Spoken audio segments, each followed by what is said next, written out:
Hello everyone, welcome back to Future Vision Study Center. So psychology la 7th unit தாங்க இப்போ நம்ம பார்க்க போறோம்.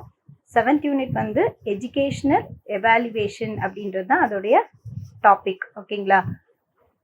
எஜுகேஷனல் எவாலுவேஷன் அப்படின்னா கல்வியினுடைய தரத்தை வந்து மதிப்பிடுறது. இப்போ அந்த ஒரு குழந்தை வந்து ஸ்கூலில் படிக்குது அப்படின்னா அதனுடைய அந்த லேர்னிங் அவுட்கம் வந்து எப்படி இருக்குது அப்படிங்கிறத நம்ம வந்து தனிப்பட்ட முறையிலையோ இல்லை ஒரு இண்டிவிஜுவல் இல்லைன்னா அந்த குரூப்பை வச்சு நம்ம அசஸ் பண்ணுறோம் இல்லைங்களா, அந்த அசஸ்மெண்ட்டு அதுதான் வந்து எவாலுவேஷன், அந்த எஜுகேஷனல் எவாலுவேஷன் அப்படின்னு சொல்லக்கூடிய விஷயம்.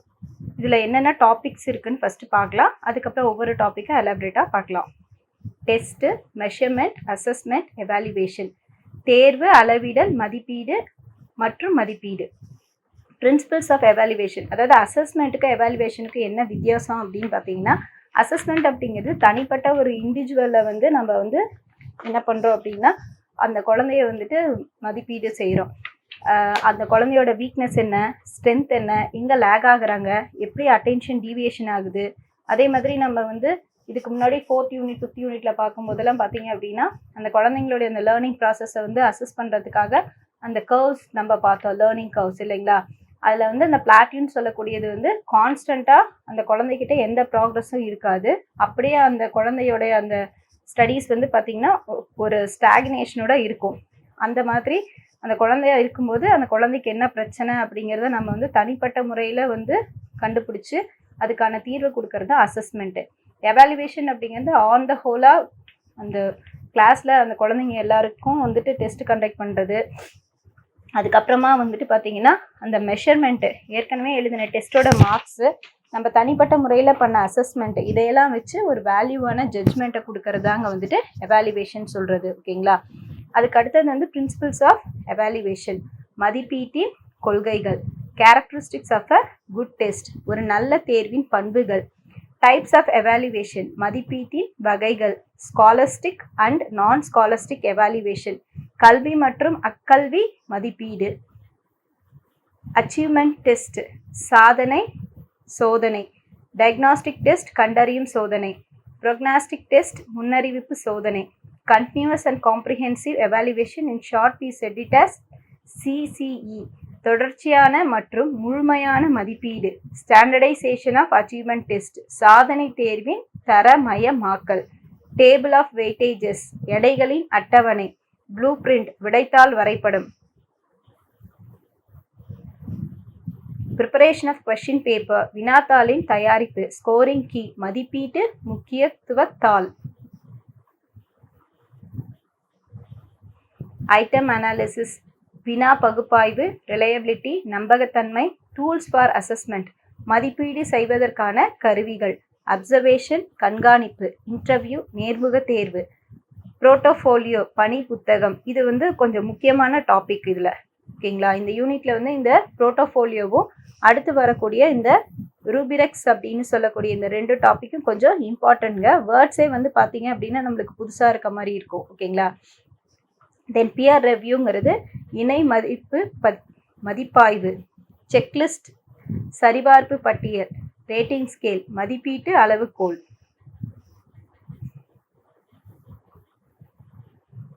ஸோ இதெல்லாம் தான் இப்போ நம்ம பார்க்க போகிற டாபிக்ஸ். ஓகேங்களா. இப்போ ஃபஸ்ட்டு நாம் வந்துட்டு டெஸ்ட், மெஷர்மெண்ட், அசஸ்மெண்ட், எவாலுவேஷன்னா என்னன்னு பார்க்கலாங்க. ஓகேவா. Test is a tool or instrument use to measure a specific ability or knowledge. தேர்வு என்பது ஒரு குறிப்பிட்ட திறமை அல்லது அறிவை அளக்கும் கருவியாகும். ஸோ டெஸ்ட் எதுக்காக நம்ம கண்டக்ட் பண்ணுறோம், நம்ம கிளாஸில் நடத்தின விஷயங்கள் வந்து அந்த குழந்தைங்களுக்கு போய் சேர்ந்துச்சா, எந்த அளவுக்கு அந்த குழந்தைங்க வந்து தன்னுடைய அந்த ஸ்பெசிஃபிக் எபிலிட்டியை பயன்படுத்தியிருக்காங்க, அவங்கவுங்களுக்கு தனித்திறமைன்னு ஒன்று இருக்கும். இப்போ நம்ம ஒரு பாடம் நடத்துகிறோம் அப்படின்னா எல்லா குழந்தையும் அந்த பாடத்தை வந்து ஒரே பர்செப்ஷன், அதாவது பர்செப்ஷன் அப்படின்னா பார்க்குற விதம். ஓகேங்களா. பார்க்குற அந்த பாயிண்ட் ஆஃப் வியூ, எடுத்துக்கக்கூடிய விதம் ஒன்றா இருக்காதுங்க. ஒவ்வொரு குழந்தைக்கும் ஒவ்வொரு ஸ்பெசிஃபிக்கான எபிலிட்டி இருக்கும், அந்த தனித்திறமை இருக்கும். அந்த குறிப்பிட்ட திறமையை பயன்படுத்தி அந்த குழந்தை வந்து என்ன பண்ணும், தன்னோட நாலேஜை வளர்த்துக்கும்.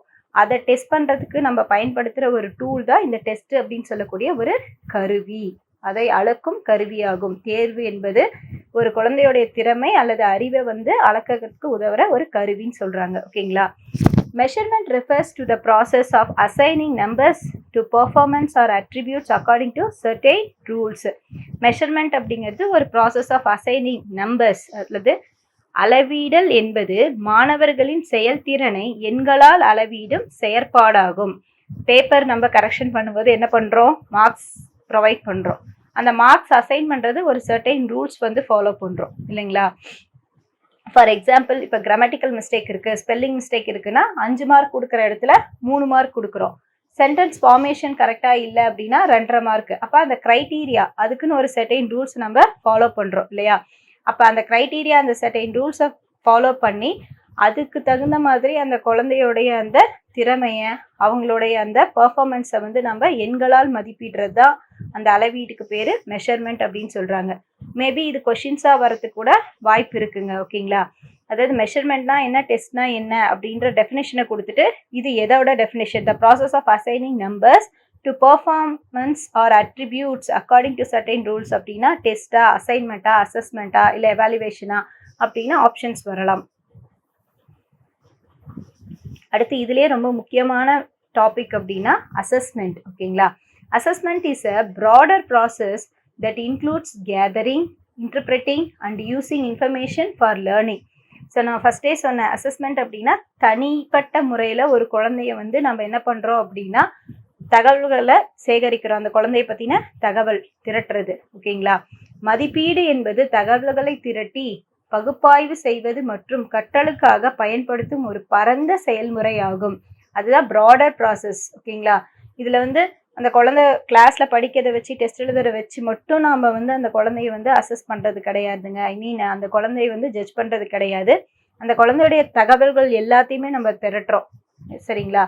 அந்த குழந்தைக்கு வந்து ஸ்ட்ரென்த் எது, வீக்னஸ் எது, எங்கே அந்த குழந்தை லேக் ஆகுது, ஸ்பெல்லிங் மிஸ்டேக்ஸ் பண்ணுதா, கிராமர் மிஸ்டேக் பண்ணுதா, இல்லை நம்ம சொல்லி கொடுக்கறதே அந்த குழந்தைக்கு வந்து புரிதல், அந்த கிராஸ்பிங் பவர் அப்படிங்கிறது கம்மியாக இருக்கா, ஸ்லோ லேர்னராக இருக்காங்களா, அப்போ அவங்களுக்கு வந்து நம்ம தனிப்பட்ட முறையில் எக்ஸ்ட்ரா கேர் எடுத்து ரொட்டீனாக வந்து ப்ராக்டிஸ் கொடுத்துக்கிட்டே இருக்கணும். இதெல்லாம் நம்ம வந்துட்டு ஆல்ரெடி நம்ம 5th யூனிட்டில் பார்த்த விஷயங்கள் தான். ஒவ்வொரு தியரிஸும் வந்துட்டு அந்த லேர்னிங் ப்ராசஸை வந்து எப்படியெல்லாம் நம்ம செய்யலாம் அப்படிங்கிறத சொல்லியிருப்பாங்க. பியாஜே, ப்ரூனர் இவங்கெல்லாம். அந்த மாதிரி அந்த குழந்தைய வந்து நம்ம தனிப்பட்ட முறையில் அந்த குழந்தைக்கு என்ன பிரச்சனைங்கிறத கேதர் பண்ணுறோம். ஓகேங்களா. தகவல்களை திரட்டும், அதுக்கப்புறம் பகுப்பாய்வு பண்ணுறோம், இன்டர்பிரட்டிங் பண்ணுறோம். ஏன் அந்த குழந்தைக்கு எதனால அந்த பிரச்சனை, அந்த குழந்தைய கூப்பிட்டு கேட்டு அந்த குழந்தைக்கு தேவையான கைடன்ஸை கொடுக்குறோம். அதுதான் interpretation. Using information for learning. இந்த நம்ம கலெக்ட் பண்ண எல்லா இன்ஃபர்மேஷனையும் அந்த குழந்தையோடைய கற்றலுக்கு நம்ம பயன்படுத்திக்கிறோம். சரிங்களா. அதனால இந்த அசஸ்மெண்ட் அப்படிங்கிறது ஒரு பரந்த செயல்முறை, ப்ராடர் ப்ராசஸ் அப்படின்னு சொல்கிறாங்க. இது ரொம்ப முக்கியமான ஒரு டாபிக், ஞாபகம் வச்சுக்கோங்க. ஓகேங்களா. அடுத்து வந்து எவாலுவேஷன். இதுவும் முக்கியம்தான். Is a value judgment based on assessment and measurement results. Okay. அதாவது இதுக்கு முன்னாடி நம்ம பார்த்த அந்த 2 விஷயங்கள், அசஸ்மெண்ட், மெஷர்மெண்ட், இது 2 ரிசல்ட்டையும் பேஸ் பண்ணி வேல்யூவான ஒரு ஜட்ஜ்மெண்ட்டை கொடுக்கறதா எவாலுவேஷன். மதிப்பீட்டின் முடிவுகளின் அடிப்படையில் தீர்மானம் எடுக்கும் செயல்தான் மதிப்பீடாகும்.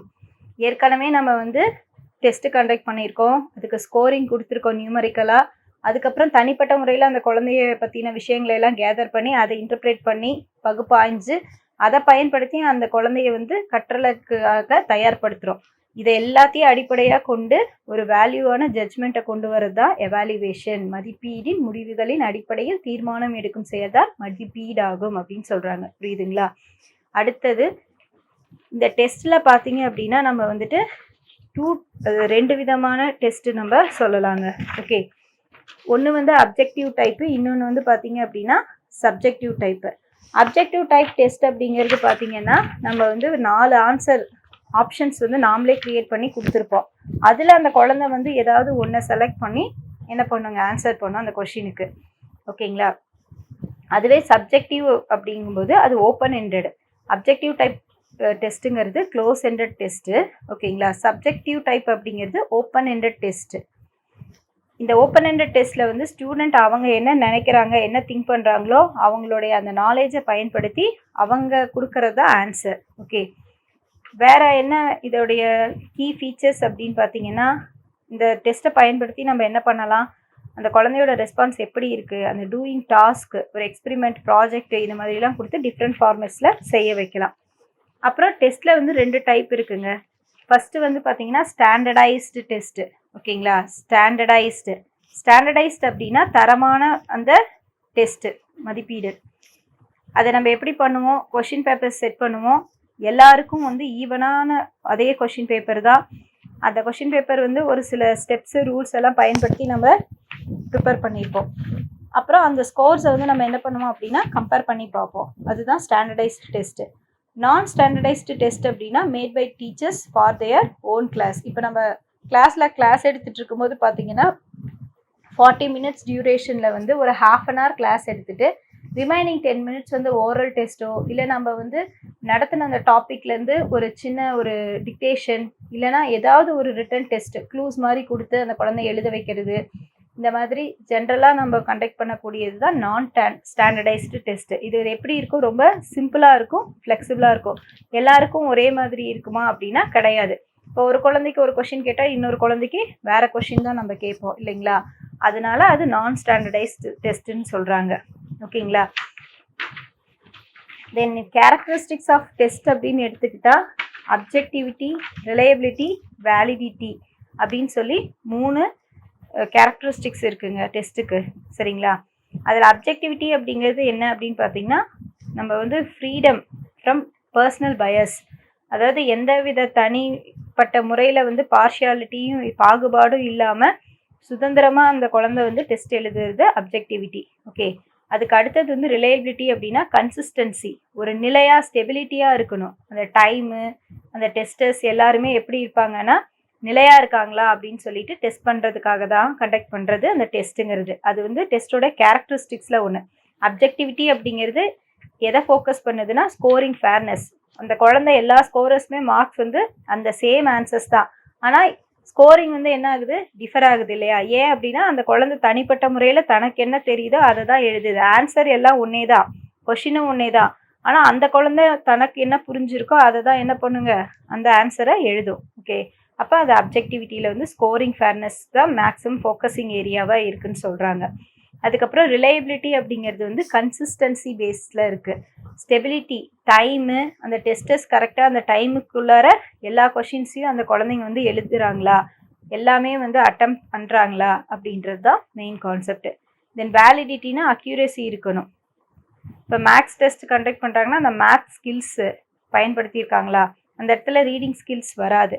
அப்போ மேத்துக்குரிய அந்த ஸ்கில்ஸ் எல்லாம் கரெக்டாக பயன்படுத்தி அந்த லேர்னிங் அப்ஜெக்டிவிட்டியை செஞ்சுருக்காங்களா, அவங்க ஸ்டெப் பை ஸ்டெப்பாக மேக்ஸ் எல்லாம் போட்டிருக்காங்களா அப்படின்னு பார்க்குறது.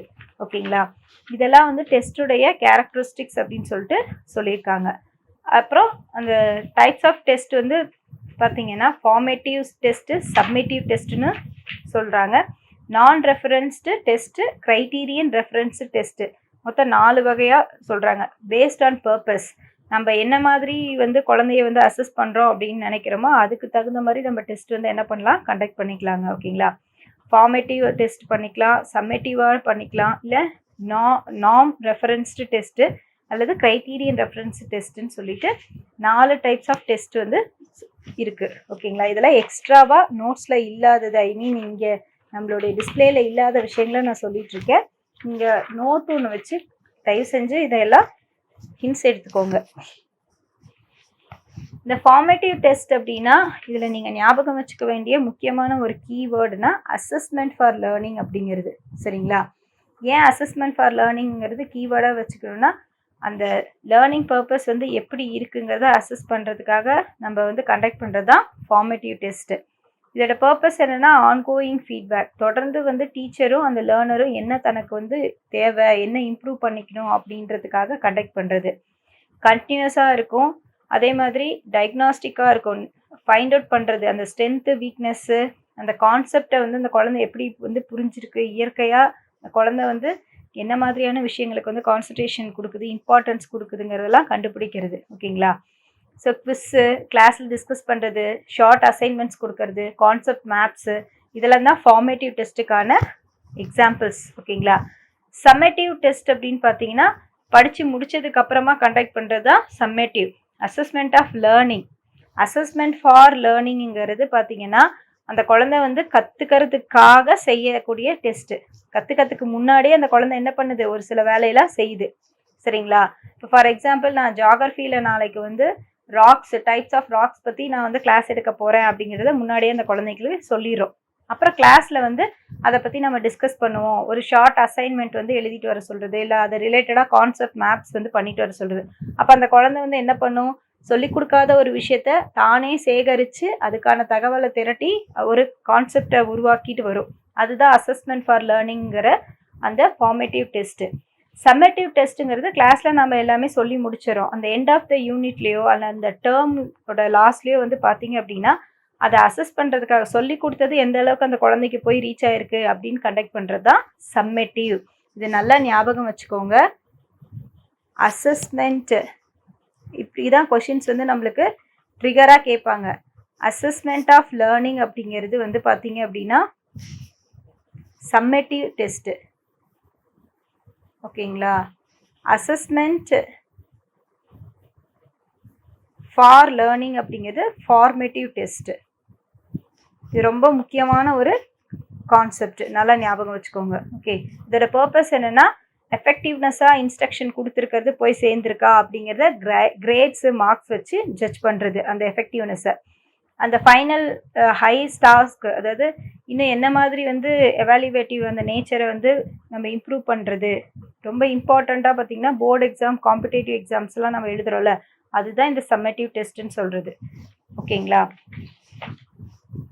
அடுத்தது நாம் ரெஃபரன்ஸ் டெஸ்ட்டு, என்ஆர்டின்னு ஷார்ட்டாக சொல்லுவாங்க. இதோடைய டெஃபினேஷன் பார்த்தீங்கன்னா assessment comparing students to others. அப்போ இப்போ நம்ம வந்துட்டு ரீசெண்டாக பார்த்தீங்க அப்படின்னா இப்போ 12th ரிசல்ட் வந்ததுக்கப்புறமா நம்ம நீட் எழுதுகிறாங்க, அதில் வந்து கவுன்சிலிங் வைக்கிறாங்க. இன்ஜினியரிங் போகிறாங்கன்னா அவங்களுக்கு வந்து ஜேஇ மெயின்ஸு 2 பேப்பர், அதில் பாஸ் பண்ண அந்த க்ரைட்டீரியா வச்சு ரேங்கிங் கொடுக்குறாங்க. இன்னொன்று +2ல் வாங்கின மார்க்கை பேஸ் பண்ணி அந்த கட் ஆஃபை வச்சு ரேங்கிங் கொடுக்குறாங்க இல்லைங்களா? அப்போ அந்த மாதிரி அந்த ஸ்டூடெண்ட்ஸ்க்கு வந்துட்டு ரேங்க் கொடுத்து அவங்களுடைய பர்ஃபார்மன்ஸை வந்து பர்சன்டேஜ் இல்லாமல் பர்சன்டைல்ஸ்ன்னு சொல்லுவாங்க அந்த ஸ்கோரிங்கை. அதன் அடிப்படையில் இப்போ ஒரு குழந்தை வந்து 60% வாங்கியிருக்குன்னா அந்த 60% வாங்கினவனுக்கு எத்தனை பேர் மற்றவங்க அவனுக்கு முன்னாடி ஸ்கோர் பண்ணவன் காம்படிட்டர்ஸாக வரான். அப்போ அந்த 60%ங்கிறது தான் அந்த பர்சன்டைல் அப்படின்னு சொல்கிறது. புரியுதுங்களா? அப்போ 60% வாங்கினா அப்படின்னா அவனுக்கு பின்னாடி இருக்கவனையும் முன்னாடி இருக்கவனையும் அவனோட கம்பேர் பண்ணி பார்க்கறது. அதுதான் அசஸ்மெண்ட் கம்பேரிங் ஸ்டூடெண்ட்ஸ் டு அதர்ஸ்ன்னு சொல்லக்கூடிய நாம் ரெஃபரன்ஸ் டெஸ்ட்டு. இதுக்கு நல்ல எக்ஸாம்பிள் நீங்கள் நல்லா ஞாபகம் வச்சுக்க வேண்டியது இன்ஜினியரிங் கவுன்சிலிங், நீட் கவுன்சிலிங், இந்த மாதிரி ரேங்க் பேசிக்ஸில் கண்டக்ட் பண்ணக்கூடிய எல்லா டெஸ்ட்டுமே வந்து நீட்டு, ஜேஇ, சாட்டு, கேட் எக்ஸாம், இது எல்லாமே வந்து நாம் ரெஃபரன்ஸ், அதாவது நாம்ஸை ஃபாலோ பண்ணுறோம். புரியுதுங்களா? க்ரைட்டீரியன் ரெஃபரன்ஸ் டெஸ்ட் சிஆர்டி அப்படிங்கிறது பார்த்தீங்கன்னா அசஸ்மெண்ட் அகெயின்ஸ்ட் அ ஸ்டாண்டர்ட், அதாவது ஒரு ஸ்டாண்டர்டுக்கு அகெயின்ஸ்டாக நம்ம வந்து அசஸ் பண்ணுறது. ஓகேங்களா? அதோட நோக்கத்தை வந்து நம்ம என்ன பண்ணுறோம், லேர்னிங்கோட அப்ஜெக்டிவை வந்து மீட் பண்ணுறது. மாஸ்ட்ரி லெவல், யூஜிசி, நெட்டு இதெல்லாம் எழுதுகிறாங்க இல்லையா, குவாலிஃபையிங் டெஸ்ட். இப்போ நாம் எழுத போகிறோம் இல்லைங்களா, பிஜிடிஆர்பி, நீங்கள் எழுத போகிறீங்களா, அந்த பிஜிடிஆர்பி, யூஜிடிஆர்பி, டெட் எக்ஸாம், இது எல்லாமே க்ரைட்டீரியன் ரெஃபரன்ஸ் டெஸ்ட்டுக்கான நல்ல எக்ஸாம்பிள். அப்சல்யூட் அச்சீவ்மெண்ட் பண்ணக்கூடிய ஸ்டூடெண்ட்ஸ் மாஸ்டராக இருக்காங்களா அந்த ஸ்கில், அதுதான் அவுட்கம் அதில். ஓகேங்களா? ஸோ அடுத்தது இப்போ நம்ம டாப்பிக்கில் இருக்கக்கூடிய நெக்ஸ்ட்டு சப்டாபிக் வந்து பிரின்சிபிள்ஸ் ஆஃப் எவாலுவேஷன், மதிப்பீட்டின் கொள்கைகள் பார்க்கலாங்க. கிளியர்லி டிஃபைன்ட் அப்ஜெக்டிவ்ஸ், தெளிவான குறிக்கோள்கள். Evaluation must be aligned with instructional objectives. மதிப்பீடு என்பது கற்பித்தல் நோக்கங்களோடு ஒத்திருக்க வேண்டும். ஸோ அப்போ கிளியர்லி டிஃபைன்ட் அப்ஜெக்டிவ்ஸ் அப்படின்னா மதிப்பீடுங்கிறது கற்பித்தல் நோக்கங்களோடு ஒத்திருக்க வேண்டும்னா அந்த இன்ஸ்ட்ரக்ஷனல் அப்ஜெக்டிவ்ஸும் நம்ம எவாலுவேட் பண்ணுற அந்த அப்ஜெக்டிவும் கிளியராக ரெண்டும் ஒன்றோட ஒன்று ஒத்து போகணும், அலைன் ஆகணும். காம்ப்ரிஹென்சிவ் கவரேஜ், முழுமையான உள்ளடக்கம். All learners of learning, cognitive, affective and psychomotor should be evaluated. அறிவு, உணர்வு, செயல்திறன் கூறுகள் அனைத்தும் மதிப்பீட்டில் இருக்க வேண்டும். இப்போ அந்த ஒரு குழந்தை வந்து மார்க் வாங்கியிருக்கு அப்படின்னா மார்க் மட்டுமே நம்ம வந்து அடிப்படையாக வச்சு பண்ண முடியாதுங்க. அந்த நுண்ணறிவு வளர்ச்சி எப்படி இருக்குது, அதோடைய தாக்கம் அஃபெக்டிவ் எந்த அளவுக்கு அந்த குழந்தை அதை உள்வாங்கி உணர்ந்திருக்கு, சைக்கோமோட்டார் அந்த செயல்திறன்கள் எப்படி இருக்கு, இது எல்லாத்தையும் மதிப்பீடு செய்யறது. அதுதான் வந்து காம்ப்ரிஹென்சிவ் கவரேஜ் அப்படின்னு சொல்றது. தென் கண்டினியூட்டி, தொடர்ந்த செயல்முறை. Evaluation should be a continuous and ongoing process. மதிப்பீடு என்பது தொடர்ச்சியான செயலாக இருக்க வேண்டும். அதாவது எக்ஸாம்ஸ் அப்படிங்கிறது பார்த்தீங்கன்னா அது வந்து ஒரு செமஸ்டரோ இல்லது ஒரு டேர்முக்கோ குவார்டர்லி ஹாஃப் இயர்லி அந்த மாதிரி நம்ம கண்டக்ட் பண்ணுறது அப்பாற்பட்டது. பட் ஆனால் எவலுவேஷன் அப்படிங்கிறது கண்டினியூஸாக ஒரு ஆன்கோயிங் ப்ராசஸாக இருக்கணும்னா வீக்லி ஒன்ஸாவது அந்த குழந்தைக்கு நம்ம வந்து நடத்தின பாடத்துலேருந்து ஒரு சின்ன கிளாஸ் டெஸ்ட்டு பெட்டர் நம்ம என்ன பண்ணலாம் அப்படின்னா 40 மினிட்ஸில் 30 மினிட்ஸ் கிளாஸ் எடுத்துகிட்டு லாஸ்ட் 10 மினிட்ஸ் வந்து ஓரல் டெஸ்ட்டு அவங்கள வந்து அந்த லிசனிங் ஸ்கில்லை வந்து டெவலப் பண்ணுறதுக்கும் ஸ்பீக்கிங் ஸ்கில் அதே மாதிரி அட்டன்டிவாக இருக்கணும், அட்டென்ஷன் டீவியேஷன் ஆகக்கூடாது. மிஸ் வந்து பாடம் நடத்தி முடித்தோடனே கொஷின் கேட்பாங்க, ஆன்சர் சொல்லனா திட்டுவாங்க, இல்லை இம்போர்ஷன் கொடுப்பாங்க. அந்த மாதிரி ஒரு பாயிண்ட் ஆஃப் வியூவில் அந்த குழந்தை வந்து அந்த கற்றல் அப்படிங்கிறத ரொம்ப அட்டன்டிவாக செய்யணும். அந்த மாதிரி மோட்டிவேட் பண்ணுற மாதிரி கண்டினியூஸாக நம்ம வந்து ஆன்கோயிங் ப்ராசஸாக டெஸ்ட் வந்து செஞ்சுக்கிட்டே இருக்கணும், கண்டக்ட் பண்ணி மதிப்பீடு பண்ணிக்கிட்டே இருக்கணும் தொடர்ச்சியாக. யூஸ் ஆஃப் அப்ராப்ரியேட் டெக்னிக்ஸ், சரியான நுட்பங்கள். டெக்னிக்ஸ் வந்து ரொம்ப நுட்பமாக அக்யூரேட்டாக அப்ராப்ரியேட்டாக பயன்படுத்தணும். டிஃப்ரெண்ட் மெத்தட்ஸ், அதான் இப்போ நான் சொன்ன மாதிரி oral, written, observation must be used as per the objective. முதன்மை நோக்கத்தின் அடிப்படையில் வாய்மொழி, எழுத்து, கண்காணிப்பு ஆகியவை பயன்படுத்த வேண்டும். டயக்னாஸ்டிக் அண்ட் ரெமடியல், குறை கண்டறிதலும் சரி செய்தலும். It should be help identify learning difficulties and provide corrective feedback. இது கற்றல் சிரமங்களை கண்டறிந்து திருத்த நடவடிக்கைகளை வழங்க வேண்டும்.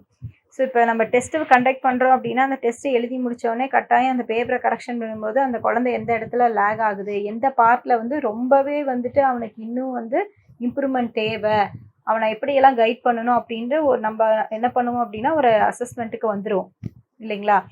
அதை பயன்படுத்தி அந்த குறைகளை கண்டறிஞ்சு அதுக்கான ரெமடியலும் நம்ம என்ன பண்ணணும்னா திருத்த நடவடிக்கைகளையும் வழங்க வேண்டும். இதுதான் வந்து டெஸ்டினுடைய பிரின்சிபல்ஸ், கொள்கைகள் அப்படின்னு சொல்லிட்டு சொல்கிறாங்க. ஓகேங்களா. அடுத்தது வந்து characteristics of a good test, ஒரு நல்ல தேர்வின் பண்புகள். தேர்வில் என்ன நல்ல தேர்வு கெட்ட தேர்வு அப்படி இல்லைங்க, ஸ்டாண்டர்டைஸ்டாக இருக்கணும். நம்ம கண்டக்ட் பண்ணுற அந்த டெஸ்ட்டு வந்து எப்படி இருக்கணும்னா மற்ற குழந்தைங்களுக்கு வந்து ஒரு நல்ல லேர்னிங் அவுட்கம்மை கொடுக்குற மாதிரியான ஒரு ரிசல்ட் இருக்கணும். அப்ஜெக்டிவிட்டி, பொருள் சார்பற்ற தன்மை. ஓகேங்களா. அதோட அப்ஜெக்டிவிட்டி என்னென்னா பொருள் சார்பற்ற தன்மை, எதையும் சார்ந்து இருக்கக்கூடாது. பர்சனல் பயஸ் மெயினாக இருக்கக்கூடாது. இந்த குழந்தைகிட்டே நம்மளுக்கு எந்த ஒரு தனிப்பட்ட விருப்பு வெறுப்போ இருக்கக்கூடாது. A test is subjective when scoring is free from personal bias. தேர்வின் மதிப்பீடு ஆசிரியரின் தனிப்பட்ட பார்வையிலிருந்து விடுபட்டிருக்கும் போது அது பொருள் சார்பற்றது எனப்படும். அதுதான் அப்ஜெக்டிவிட்டின்னு சொல்றது, புரியுதுங்களா. தனிப்பட்ட பார்வையிலிருந்து விடுபட்டு இருக்கும்போது, பர்சனல் பயஸ் இல்லாமல் ஃப்ரீயாக ஸ்கோரிங் கொடுக்கும்போது தான் அந்த டெஸ்ட் வந்து அப்ஜெக்டிவான டெஸ்ட் அப்படின்னு சொல்லி சொல்கிறாங்க. The same answer should get the same score from different evaluators. வேறுபட்ட மதிப்பீட்டாளர்கள் ஒரே விடைக்கு ஒரே மதிப்பை தர வேண்டும். இப்போ நான் ஒரு பேப்பர் கரெக்ஷன் பண்ணியிருக்கேன் அப்படின்னா அந்த பேப்பரை இன்னொருத்தர் கரெக்ஷன் பண்ணாலும் அதே அந்த 5 மார்க்கு கேள்விக்கு நான் வந்து 3 மார்க் கொடுத்துருக்கேன்னா அவங்களும் அந்த மற்ற திருத்தக்கூடிய அந்த எக்ஸாமினர்ஸும் பார்த்தீங்க அப்படின்னா அதே அந்த 3 மார்க்கு கொடுத்தா என்னோட வேல்யூவேஷன் வந்து பர்ஃபெக்டாக இருக்குது அப்படின்னு அர்த்தம். நான் கரெக்டாக வந்து எவாலுவேட் பண்ணியிருக்கேன் அந்த பேப்பரை அப்படின்னு அர்த்தம், புரியுதுங்களா. அப்போ அந்த எவாலுவேட் பண்ணும்போது பர்சனல் பயஸ் இருக்கக்கூடாது. என்ன க்ரைட்டீரியா பயன்படுத்தி நம்ம அந்த மார்க் அலோகேட் பண்ணுறோம் அப்படின்றதுக்கு ரீசன்ஸ் இருக்கணும், சரிங்களா. இப்போ 5 மார்க்குனா ஸ்பிளிட் மார்க் கொஷின்ஸ் அப்படின்னா ஒரு லெட்டர் ரைட்டிங் இருக்குது ஃப்ரம் டு, அதுக்கப்புறமா சல்யூட்டேஷன், இதுக்கெல்லாம் வந்து 1 மார்க்கு. பாடி ஆஃப் த லெட்டருக்கு வந்துட்டு 3 மார்க்கு. ஃப்ரம் அட்ரஸ் எழுதியிருக்கானா, அப்புறம் அந்த க்ளோசிங் சூப்பர்ஸ்கிரிப்ஷன் கொடுத்துருக்கானா, அட்ரஸ் ஆன் த என்வலப் எழுதி அந்த சிக்னேச்சர் எல்லாம் போட்டிருந்தா அதுக்கு 1 மார்க். இதுதான் ஸ்பிளிட் மார்க் கொஷின். அப்போ அந்த ஸ்பிளிட் மார்க் கொஷினுக்கு இருக்க கண்டென்ட்டுக்கு கரெக்டாக நான் வந்து அலோகேட் பண்ணுறேன். பாடி ஆஃப் த லெட்டர், அதாவது அந்த கண்டென்ட் வந்து ஸ்பெல்லிங் மிஸ்டேக்ஸாக இருக்குது, கிராமட்டிக்கல் மிஸ்டேக்ஸாக இருக்குன்னா ஃபஸ்ட்டு ஃப்ரம் டு எழுதியிருக்கான், சல்யூட்டேஷன் கொடுத்துருக்கான், சப்ஜெக்ட் எழுதியிருக்கான், அதுக்கப்புறம் அட்ரஸ் ஆன் த என்வலப் எழுதி க்ளோசிங் சூப்பர்ஸ்கிரிப்ஷன் கொடுத்துருக்கானா இதுக்கு நான் 2 மார்க் அலோகேட் பண்ணோம். இதுவே இன்னொருத்தவங்க அந்த பேப்பரை திருத்தும் போது அதே 2 மார்க் தான் அந்த குழந்தைக்கு அதை கொடுத்துருக்காங்கன்னா என்னோட எவாலுவேஷன் கரெக்டு அப்படின்றாங்க. ஓகேங்களா? அதுதாங்க the same answer should get the same score from different evaluators அப்படிங்கிறது. ரிலையபிலிட்டி, நம்பகத்தன்மை இருக்கணும் டெஸ்ட்ல. A reliable test gives consistent results over time or with different sets. ஒரு தேர்வு பலமுறை நடத்தும் போது ஒரே மாதிரியான முடிவுகளை அளித்தல் அது நம்பகமானதாகும். ஓகேங்களா? ஒரு தேர்வு பலமுறை நடத்தும் போது ஒரே மாதிரியான முடிவுகளை அளித்தல் அது நம்பகத்தன்மையாகும். ரிலையபிள் டெஸ்ட்டுங்கிறது என்னன்னா கன்சிஸ்டண்ட்டாக ரிசல்ட்ஸ் வந்து வரணும் over time with different sets. ஓகேங்களா? ஒரே கொஷின் பேப்பரை டிஃப்ரெண்ட் செட் ஆஃப் ஸ்டூடெண்ட்ஸ்க்கு கொடுக்குறேன்.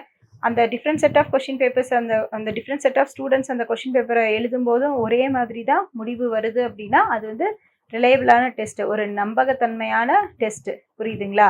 இப்போ ஒரு சில குழந்தைங்க மட்டும் நல்ல மார்க் வாங்குது, மற்ற பிள்ளைங்க எல்லாம் கம்மியாக வாங்குதுன்னா அது பார்ஷியல் பயஸ், அது ரிலையபிளாக இருக்காது, நம்பகத்தன்மையாக இருக்காதுன்னு அர்த்தம்.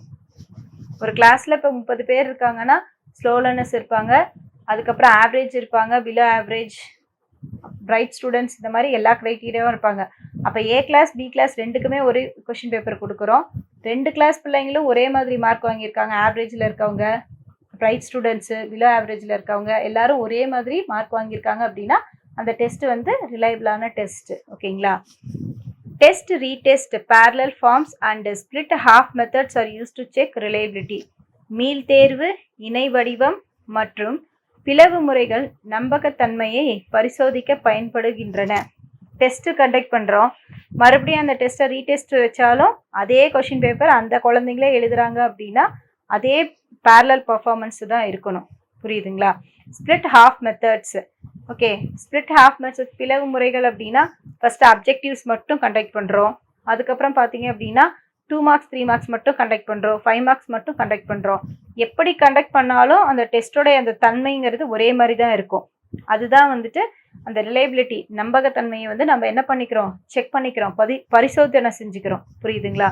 குழந்தையோட திறமை வந்து எப்படி நம்ம டெஸ்ட் வச்சாலும் ஒரே மாதிரி தான் இருக்குது அப்படிங்கும்போது அது நம்பகத்தன்மை இருக்குது, ரிலையபிலிட்டி இருக்குது அதில் அப்படின்னு அர்த்தம்.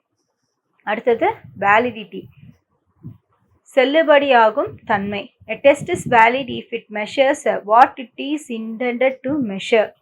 ஒரு தேர்வு அதை அளக்க வேண்டும் என திட்டமிடப்பட்ட அம்சத்தை உண்மையில் அளிக்குமானால் அது செல்லுபடியாகும். ஓகேங்களா? வேலிடிட்டி அப்படிங்கிறது பார்த்திங்கன்னா செல்லுபடியாகும் தன்மை. டெஸ்ட்டுங்கிறது வேலிடாக இருக்கணும். எப்படின்னா if it measures what it is intended to measure. ஒரு தேர்வு அதை அளக்க வேண்டும் என திட்டமிடப்பட்ட அம்சத்தை உண்மையில் அளிக்குமானால் அது செல்லுபடியாகும் அப்படின்னு சொல்கிறாங்க. ஒன்றும் இல்லைங்க, இப்போ வந்து வெறும் அப்ஜெக்டிவ் மட்டும் நம்ம கண்டக்ட் பண்ணுறோம், 1 மார்க்ஸ் மட்டும் கண்டக்ட் பண்ணுறோம். ஏன்னா அந்த குழந்தைங்க வந்து இப்போ ஃபார் எக்ஸாம்பிள் கொஷின் பேப்பரில் வந்து 20 மார்க்ஸ் 1 மார்க்ஸுக்கு இருக்குது. சரி, அப்போ ஆவரேஜாக அவனை ஒரு 35 வாங்க வைக்கணும்னா 1 மார்க்ஸில் அவன் தரவானா ஒரு 20 மார்க்குக்கு ஒரு 15லேருந்து ஒரு 18 மார்க் வாங்கிட்டானா கூட மற்ற அந்த 2 மார்க்ஸ் 3 மார்க்ஸ் எழுதி அந்த ஆவரேஜ் மார்க்குக்கு அந்த ஸ்லோ லேர்னர்ஸ் அந்த குழந்தை வந்துடுவான். அப்படின்னா அதுக்கான இன்டென்ஷனோட நம்ம வந்து டெஸ்ட் கண்டக்ட் பண்ணுறோம் இல்லைங்களா? எந்த இன்டென்ஷனுக்காக நம்ம அந்த டெஸ்ட்டு எதை மெஷர் பண்ணுன்ற இன்டென்ஷனுக்காக கண்டக்ட் பண்ணுறோமோ அந்த இன்டென்ஷன் கண்டிப்பாக ஒரு உண்மையிலேயே அந்தக்கான ரிசல்ட்டை நம்மளுக்கு கொடுக்கும். அப்படின்னா அதுதான் வந்துட்டு வேலிடிட்டி அப்படின்னு சொல்லி சொல்கிறாங்க. Content validity, construct validity and criterion validity are key types. உள்ளடக்க செல்லுபடியாக்கம், கட்டமைப்பு செல்லுபடியாக்கம் மற்றும் அளவுகோல் செல்லுபடியாக்கம் முக்கியமானவை. கண்டென்ட் வேலிடிட்டினா நம்ம சொல்லி தந்த பாடத்துலேருந்து நம்ம கொஷின் கேட்குறோம், அந்த பாடத்தை அந்த குழந்தை நல்லா புரிஞ்சிருக்கா அப்படின்றது அது எழுதுகிற டெஸ்ட்டோட பர்ஃபார்மன்ஸ்லேருந்து நம்மளுக்கு தெரிஞ்சிடும். அப்போ பாடம் புரிஞ்சதுக்காக நம்ம கண்டக்ட் பண்ணுறது தான் இன்டென்ஷன். நம்மளோட இன்டென்ஷன் என்ன, அந்த குழந்தைக்கு அந்த லெசன் நல்லா புரிஞ்சிருக்கா. கன்ஸ்ட்ரக்ட் வேலிடிட்டி, இப்போ நான் வந்து ஒரு காம்ப்ரிஹென்ஷன் சொல்லித்தரேன் அப்படின்னா அந்த குழந்தை வந்துட்டு அந்த நான் சொல்லி கொடுத்த பேராகிராஃப் இல்லாமல் வேறு பேராகிராஃப் கொடுத்தாலும் அதை வந்து கரெக்டாக கன்ஸ்ட்ரக்ட் பண்ணி எழுத தெரிஞ்சிருக்கு அந்த குழந்தைக்கு அப்படின்னா நான் அதோடைய அந்த லிசனிங் ஸ்கில்லு அதுக்கப்புறம் இன்டர்பிரிட்டேஷன் ஸ்கில்ஸை நான் டெஸ்ட் பண்ணியிருக்கேன், அதுதான் என்னுடைய இன்டென்ஷன். அப்படிங்கும்போது அதுக்கான ரிசல்ட் கரெக்டாக வந்ததுன்னா அது ஓகே. க்ரைட்டீரியன் வேலிடிட்டி, கட்டமைப்பு செல்லுபடியாகும் அப்படிங்கும்போது அளவுகோல் செல்லுபடியாகும்னா கிரைட்டீரியன். இப்போ நான் முன்னையே சொன்ன கிரைட்டீரியன் அப்படிங்கிறது பார்த்தீங்க அப்படின்னா நம்ம மாஸ்ட்ரி லெவலில் வருது. ஓகேங்களா? நெட்டு ஸ்லெட்டு யூஜிசி அந்த மாதிரி ஒரு காம்படேட்டிவ் எக்ஸாமுக்கு எழுதும்போது அந்த ஆப்டிடியூடெல்லாம் கரெக்டாக அந்த குழந்தை வந்து அளவுகோல் கரெக்டாக செய்கிறானா அப்படிங்கிறது தான். இது எல்லாமே வந்து பார்த்தீங்கன்னா வேலிடிட்டியோட கீ டைப்ஸ் அப்படின்னு சொல்லிட்டு சொல்கிறாங்க. சரிங்களா? அடுத்த டாபிக் வந்து பார்த்தீங்கன்னா டைப்ஸ் ஆஃப் எவாலுவேஷன், மதிப்பீட்டின் வகைகள். நான் வந்து ஃபஸ்ட்டு டெஸ்ட்டில் வந்து ஃபார்மேட்டிவ் சம்மேட்டிவ் சொன்னேன் இல்லைங்களா? அதே மாதிரி பார்த்தீங்க அப்படின்னா எவாலுவேஷன்லேயும் வந்துட்டு ஃபார்மேட்டிவ் சம்மேட்டிவ் அப்படின்னு சொல்லிட்டு டைப்ஸ் இருக்குது. ஓகே, இப்போ இது வரைக்கும் நம்ம வந்து பார்த்த விஷயங்கள் என்ன அப்படின்னு பார்த்தீங்கன்னா, ஃபஸ்ட்டு வந்து டெஸ்ட்னா என்ன, மெஷர்மெண்ட்னா என்ன, அசஸ்மெண்ட்னா என்ன, எவாலுவேஷன்னா என்னன்றதை தனித்தனியாக டிஃபைன் பண்ணி பார்த்தோம். அதுக்கப்புறம் பிரின்சிபல்ஸ் ஆஃப் எவாலுவேஷன் சொல்லக்கூடிய மதிப்பீட்டின் கொள்கைகள், அதில் நம்ம முக்கியமாக பார்க்க வேண்டிய விஷயங்கள் என்ன, அந்த டெஸ்ட்டு கண்டக்ட் பண்ணது தெளிவான குறிக்கோள்கள், அப்ஜெக்டிவை டிஃபைன் பண்ணுற மாதிரி இருக்கா, காம்ப்ரிஹென்சிவ் கவரேஜ் ஆகுதா, எல்லாமே உள்ளடங்கி இருக்கா அந்த டெஸ்ட்டில், அதே மாதிரி தொடர்ச்சியாக இருக்கா, கண்டினியூட்டி இருக்கா, ஆன்கோயிங் ப்ராசஸாக டெஸ்ட்டு கண்டக்ட் பண்ணணும், அப்ராப்ரியேட் டெக்னிக்ஸை பயன்படுத்தணும், அந்த டெஸ்ட்டு வந்து டயக்னாஸ்டிக்காக ரெமடியலாக இருக்கணும், குறைய கண்டுபிடிச்சி அது சரிபார்த்தலாக இருக்கணும். ஒரு நல்ல டெஸ்ட் அப்படின்னா அதில் வந்து அப்ஜெக்டிவிட்டி, ரிலையபிலிட்டி, வேலிடிட்டி, இது 3 கீ பாயிண்ட்ஸுங்க. நல்லா ஞாபகம் வச்சுக்கோங்க. ஓகேங்களா? ஸோ அப்ஜெக்டிவிட்டினா பொருள் சார்பற்ற தன்மையாக இருக்கணும், பார்ஷியல் பயஸ் இருக்கக்கூடாது, நம்பகத்தன்மையோடு இருக்கணும். அதே மாதிரி செல்லுபடியாகும் தன்மைனா நம்ம என்ன விஷயத்தை, அதாவது என்ன இன்டென்ஷனோட டெஸ்ட்டு கண்டக்ட் பண்ணுறோமோ அந்த இன்டென்ஷனை கரெக்டாக அது மெஷர் பண்ணுற மாதிரி அந்த டெஸ்ட் வந்து இருக்கணும் யூஸ்ஃபுல்லாக, அப்படின்றது தான் பாயிண்ட். ஓகேங்களா? ஸோ அடுத்து நம்ம வந்து டைப்ஸ் ஆஃப் எவாலுவேஷனை நெக்ஸ்ட் வீடியோவில் பார்க்கலாங்க. Thank you. Future Vision Study Center, 2nd floor, ABK Maruti Plaza, opposite Hotel Lakshmi Prakash, SKS Hospital Road, New Bus Stand, Salem 4. For contact 90420 30163 and web address www.futurevision.ias.com.